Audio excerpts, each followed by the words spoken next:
Hey everyone, welcome back. Dave in History for the Ages here. So, Roman urban legends, right? I thought something fun because I have a ton of videos on ancient Rome. I hope I hold two playlists on it. Good stuff. Make sure to like, subscribe, leave comments on this video. I want to know what you think about these various urban legends. Did you think they were true? Did you not think they were true? So, I picked three that very often I've heard from students say, oh, I thought that happened, and it didn't happen at all. And so I'll go with maybe the first one, which is probably the one most of you have already heard of before, which is the story of Nero. So, Nero and the Great Fire. So, yes, there was a big, huge fire in Rome during the reign of Nero. And the myth goes, so the myth is, the urban legend is Nero fiddled while Rome burned. So, first of all, there were no fiddles at the time. There were no violins. If anything, he played a lyre. And the deal is this: Nero was known of being a bit outlandish. He was known for playing, music and liking singing and acting and kind of consorting with all these groups of people who in the ancient Roman period were seen as kind of the lower of the lows in society. So if you're a Roman emperor and you're friendly with all these actors and actresses, it kind of puts you in a position where you're going to be maligned. And so that's the myth. Now, there was a fire, but no, he didn't fiddle at all. Actually, when the fire happened, he came back to Rome. He put up opened up palaces in order to make them for public use. He made sure that there was food and shelter for people during the fire. He organized a lot of relief efforts to try to put out the fire and deal with it. And probably one of our best primary sources of the time, Tacitus, a great Roman historian, he even talked about how he used the money from the treasury to help the victims of the fire. And there were even accounts that he probably used some of his own money to help support the relief efforts. So, in many ways, he did do this to try to help a lot of people. So, then, why do we get this legend that he did nothing? Well, part of it, of course, is the fire hit, and he was somewhat already unpopular, and he decided to blame someone for it. And this is where I think Nero gets in a lot of trouble because he ends up blaming the Christians, who, of course, had nothing to do with the fire, but he blames them. I have a whole video, by the way, on Nero if you want to learn a lot more about him. Oh my God, the story about his mom and his family and all of that, his mom, Agrippina.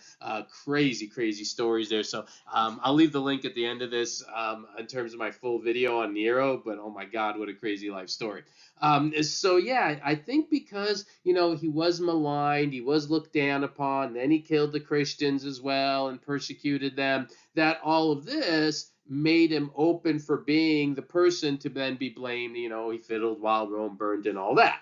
So I think that's where that whole comes from. But no, he didn't actually just kind of ignore the fire. He actually dealt with it.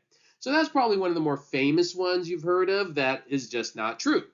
Another one is an interesting term, vomitoriums.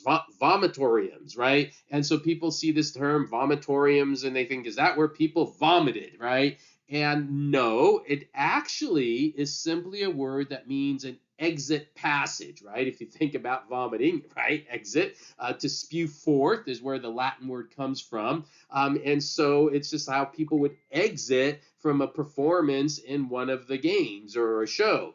And that's what that word actually means. So why do we have this term that people think these were places where people would go and vomit?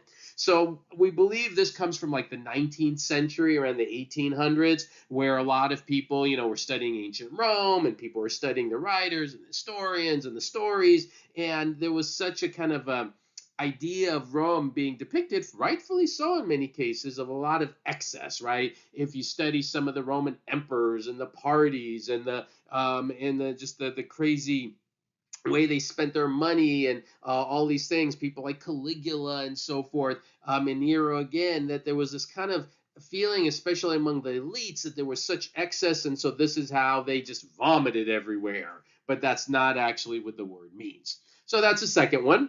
And then the third one, maybe this one, the first one most people have heard of, the second one maybe not. The third one is kind of interesting because it's a story of lead poisoning, right? And this is one that I've definitely heard. And even when I was a student, I remember hearing about this. And my professor 20 plus years ago saying, no, this wasn't really a reason, but people thought it was, which was lead poisoning caused the fall of the Roman Empire. So yes, they did have lead pipes, and yes, there was definitely lead in some of their wine and food. And we have archaeological evidence. We've examined bones and we've examined teeth. And when we do that, we see that there was definitely lead in their bones and so forth. The Roman plumbing, of course, had lead in it as well. But the thing is, when we examine the amount of lead and what it was, and in terms of what our anthropologists and archaeologists and all that study, obviously I'm not a scientist, but from what we see is it was more to the elite, right? It was the elite who were more exposed to it as opposed to like the mass group of people in Rome. And yes, it probably made a lot of people sick and made some people ill, but not enough in terms of sheer numbers to just kind of this is going to bring about the fall of Rome, right? So yeah, it was one of these things that's speculated. So then the question is, what did bring the fall of Rome? And the first thing, of course, I talk about, and I've got a lot of information on this in my longer videos, is that when we talk about the quote unquote fall of Rome, it's only in the West. The eastern part of Rome goes on for about another 1,000 years. We call it like the Byzantine Empire. But the West, yes, declines, but that has to do a lot more with a lot of political issues, corruption, bad rulers, of course, the big invasions from all the various Germanic tribes that are going to come in, and things like that are going to be a much bigger factor as to why Rome falls in the West. And I always say falls in quotation marks because, it doesn't really just, fall overnight. It's this transition over time.